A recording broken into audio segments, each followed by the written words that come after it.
Rebel is going to be owing a lot of money to Van Leeuwen's. This is coming from Loeb & Loeb LLP as just like a legal update. And this is the big results of a court case where Van Leeuwen's was suing Rebel not only based off of something like its name or its logo, but they said that the overall commercial impression that was created by Rebel's packaging infringed its protectable trade dress rights. That means that it's a combination of a bunch of different design elements like the monochromatic pints, the lids, the pastel color palettes, black script lettering, and descriptive text. It is a big deal because they basically launched this, I think, somewhere around 2017 or 2018, and then like within the year, Rebel also launched theirs, so it was like a direct response to it. And now they are banned from selling products bearing the packaging, and they're also to give Van Leeuwen's $23.8 million.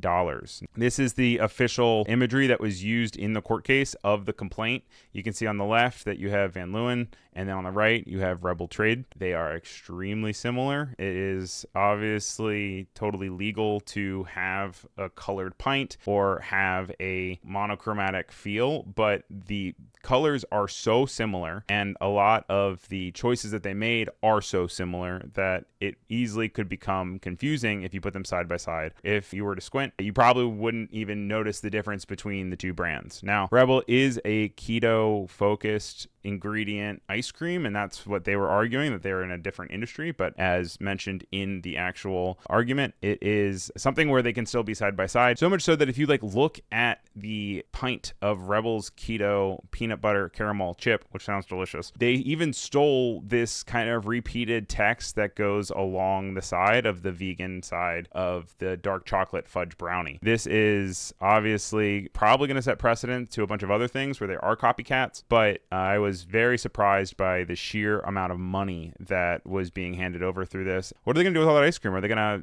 cut it open and put it in new packaging, or are they just going to have to like give it away? I'm not sure, because that's just bonkers. Just as a side endorsement from Ryan Selvey, not Adobe or anything, Van Leeuwen's vegan is delicious. I'm not vegan, but like if it's the option is there and I can't tell the difference, like I'm gonna do the vegan. And if you did a blind taste test for me between the vegan ice cream and the regular ice cream of Van Leeuwen's, you can't really tell at all. Let's move on to some crazy looking mascots. This is Liberty, Liberty, Liberty. This is a new ad campaign coming from them with the new Bibberty mascot. We all asked for practical effects. We asked for things that are created by humans and live in the human world.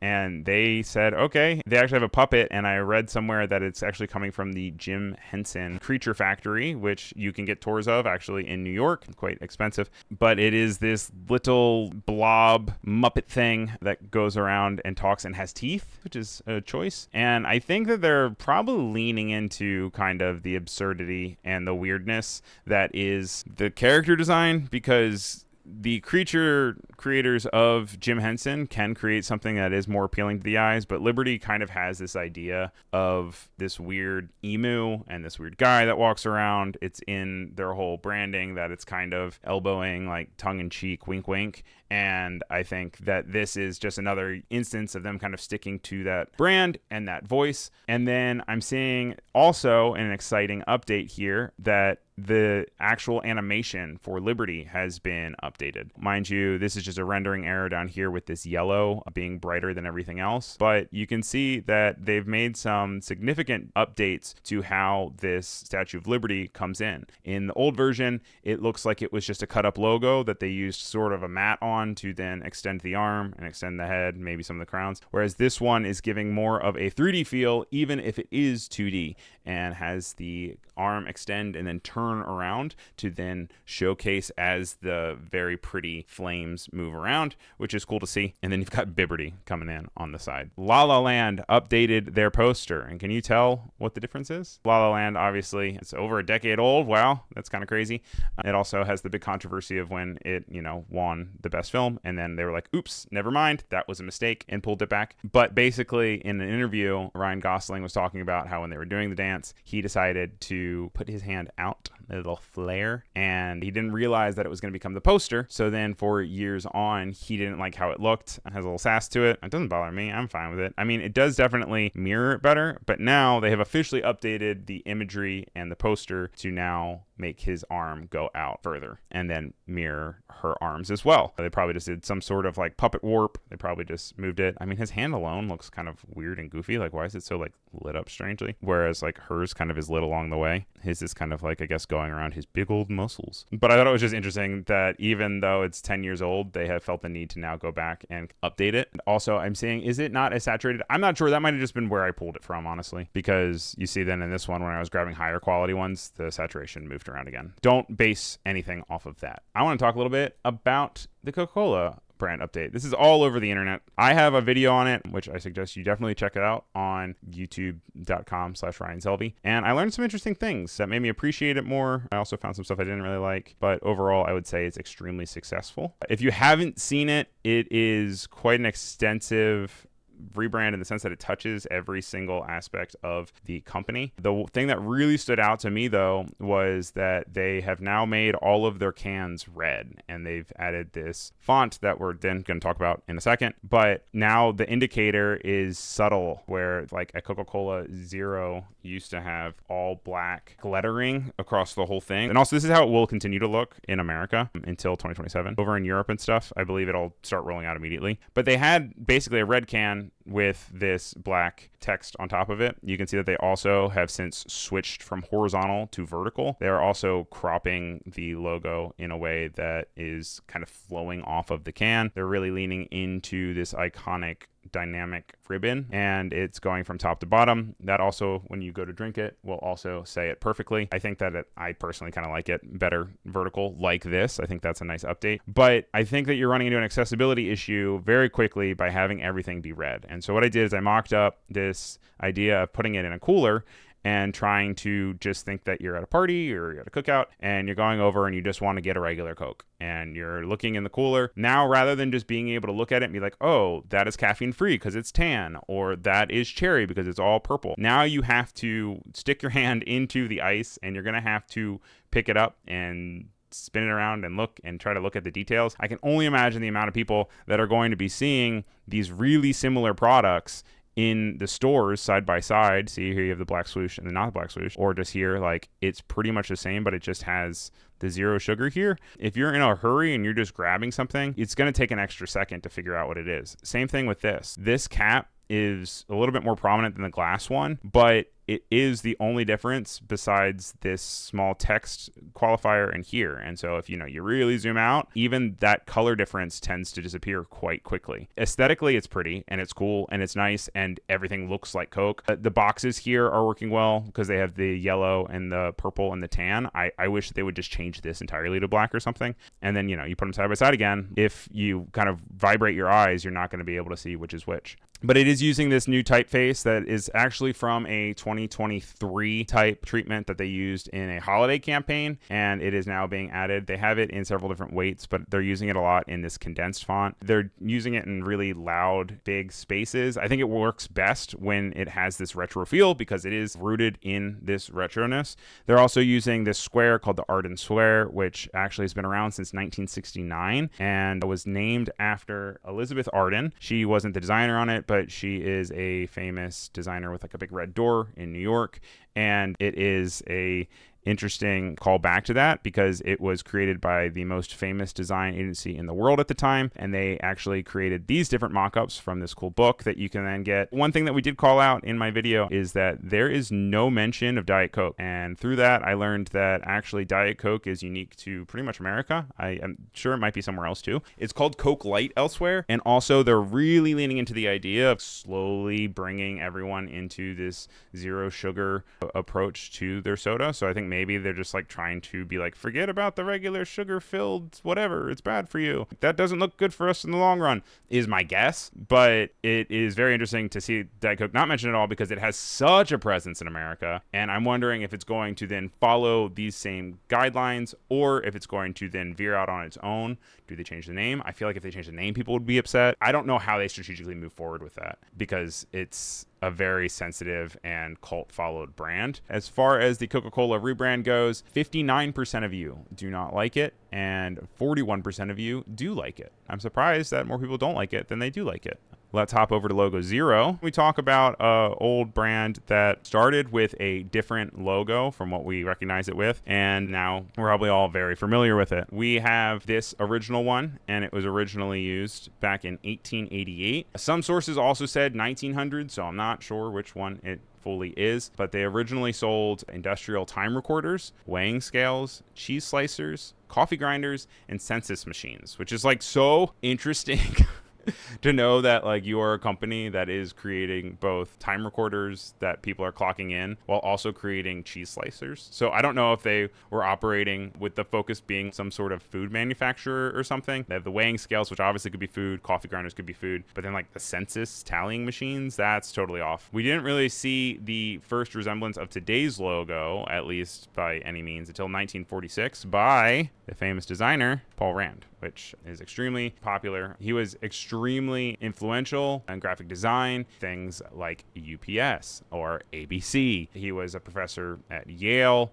He did stuff for Parsons. He has associations with Bauhaus, which obviously was very, very big and influential before the breakout of the war. He did some Ford that actually wasn't even eventually used. And I think, did he really do Enron? Because that's hilarious and crazy, and that's its own situation. So as you imagine, it's from America. Their second logo looked like this. This was not Paul Rand's. Paul Rand's obviously was 1956. This one, I believe, was sometime in the 1900s, 1910s. The original name was Bundy Manufacturing Company. Then the second name was the International Time Recording Company. I'm seeing people are starting to get it in the chat. The third name was the Computing Tabulating Recording Company, which, like, guys, come on. And then their famous slogan in 1914 was just the words think. Today's logo looks like this. Paul Rand is responsible predominantly for those blind checker kind of vibes. That's the one that the IBM was brought in 1946. He brought in to then really make it an icon. And then if you look here,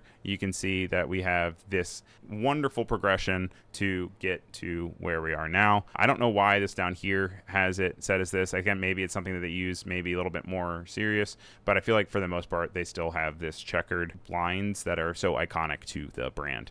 You can see that the update between 1946 and 1956 is having this square as inside of the B, which is iconic, messing with some of the M and adding heavier serifs. I think this Business International Machines looks hilarious and fun. Obviously, it's not the best word mark, but I do love the history of it. Not an endorsement of the company or anything in any regards, just interesting approach to see that something as simple as this with the blinds and cutout originally started like this and had quite the journey to get where we are now.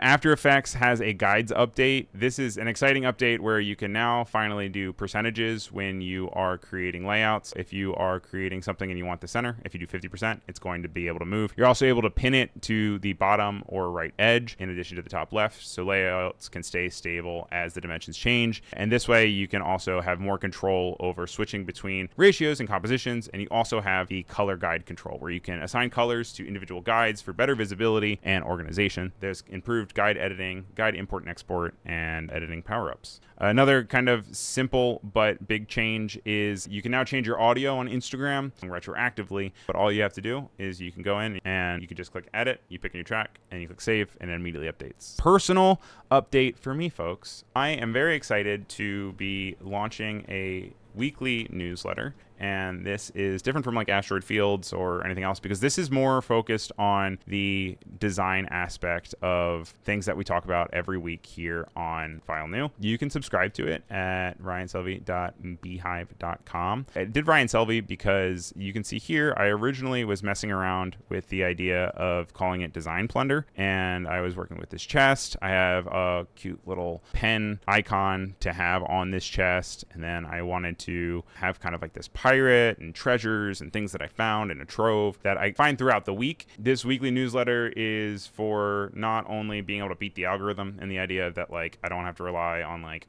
will Instagram send things out, will YouTube send things out. So there's that aspect, but also there's a lot of things that I run into that I'm like, that's a really cool thing. Where do I post that? Because it doesn't make sense to make it a full video, but it's not nothing. It's design treasures that I find, whether it's online or in person. When you get the welcome email, I did this little open one where then it has a little bit of of a newsletter in it with some gems and the welcome that comes along with it. I wanted to show you guys a little bit of my process here. I originally was messing with some different typefaces. I had started kind of with this really heavy typeface. Then I was also moving the chest around and how I lit it up, whether it was like mono weight or if it was this actual heavy object or if it was open. Do I abbreviate it down to like DSGN and PLDNDR? And then I really wanted this one to work. I thought it was cool. When I came up with my mind, I was like, oh, that's it. Like, it's just like a simple little thing. And then it is instead, I was like, it looks too much like teeth. I'm like, it looks like a mouth. It looks like teeth. It's also not that legible. And then also when I put the thing in the middle of it, it like really lost like the N here. I had floated it around a few people. I had some people be like, no, you should bring this back. But my thinking here was that I had to connect two different things, right? So I had my own personality is I'm not a very serious person. I like to talk about serious stuff. I like to be taken seriously when I want to talk about serious things, but I also at the same time am never like design. Blah, blah, blah, blah. I'm like, guys, we're making pictures, you know? And so it was this balance between trying to have something that feels authentically me because I'm silly and I like to have fun, but then at the same time, if I'm making commentary on other people's designs, like I don't want them to be like, well, what do you have to say? Like, you look like Nick Jr. over here or Barney the dinosaur. So that's why I kind of ended up leaning on the serif instead. People were saying that Plunder was a little bit too violent, and then also with different people worrying about like copyright or having their artwork scraped or stolen or whatever, that Plunder was just maybe not the best vibe. Off of the group of people that I had, I heard it like 2 or 3 times and I was like, okay, that's enough to then do it. So then I switched over to Design Cache instead, which has 2 kind of meanings. It has the cache as treasures, but also cache, like, you know, you have your cache when you're working in After Effects or something in your system. So I think it has twofold. So I hope you guys like the name. I think this is one I'm going to land on. I saw some votes also on the Substack for Asteroid Fields that said that people also like that. And it will be free.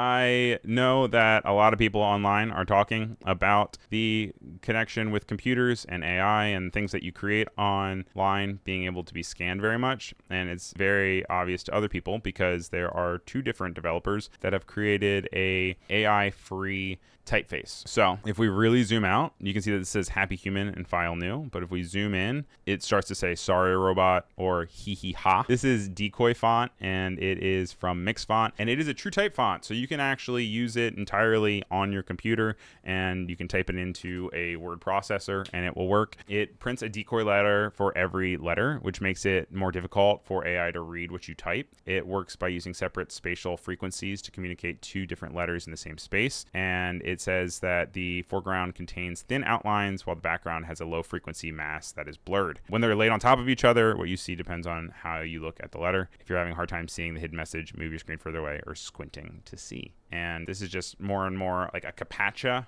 for the modern world and being able to see what humans can see versus what robots can see. I don't even know how CAPTCHAs work anymore, considering that like AI systems can look at pictures and identify pictures in a way that they like never did before. It'll be interesting to see if anyone uses this for branding or any activations. Similarly, down here we have Ghost Font, and this one approaches it in a different way. It comes from Eric Liu. You can see here that it just looks like noise here. It says that you can set a phrase inside a black and white random cloud field, and the background and letter mask noise move up against each other so the words appear in motion but disappear when the field stops. He says he created Ghost Font so that humans can read it. He tested it with Fable and GPT, and neither was able to decipher it correctly. And it's all based in the idea that humans are able to track movement and difference in a way that is not currently the standard for computers and AI systems. This here says, hello human, and we can read it because obviously there is a change. If at any point we pause it, it disappears. We can also invert it if you want to. You can change the speed and you can have this say whatever. This is not a TTF, true type font, like the other one was. This one is kind of just something that you use this system for. So we'll say file new and it will pop up. But if you go ahead and you were to bring it into some sort of AI system, it is using different noise to then be able to trick and give like decoy messages to any of the messages trying to read it. You guys can get to that, by the way, at just ghostfont.org, and then you can explore it. This is a After Effects plugin. It is not free. Just want to give that heads up, but it is coming from Jake in Motion, who has done a different YouTube tutorial for every single effect in After Effects before, and now he's building all these really cool programs that work within different Adobe plugins. So Motion State down here, it's on sale until the 31st, and then it goes to full price. It is a plugin that lets you animate and ease things and move things around without having to deal with keyframes, because keyframes are a lot harder to work with in Premiere just because that's not what the program's made for. Let's watch this. Everything in this video was animated in Premiere without keyframes. I did it with Motion State. Give a clip a start and an end, and it animates everything in between. Quickly punch in, reframe, picture-in-picture, animated frames, glows. You have full control over the timing and easing of every motion. Add anticipation and overshoot, spring or bounce animations. It's all completely interactive and GPU accelerated. Motion blur on, still plays back in real time. 105 presets, just one click to apply. Animate one clip at a time or a whole stack of clips at once. Use it on text, shapes, graphics, or your entire sequence with an adjustment layer. This is the animation workflow Premiere has never had, but you've always needed. Motion State, one-time purchase, infinite time savings.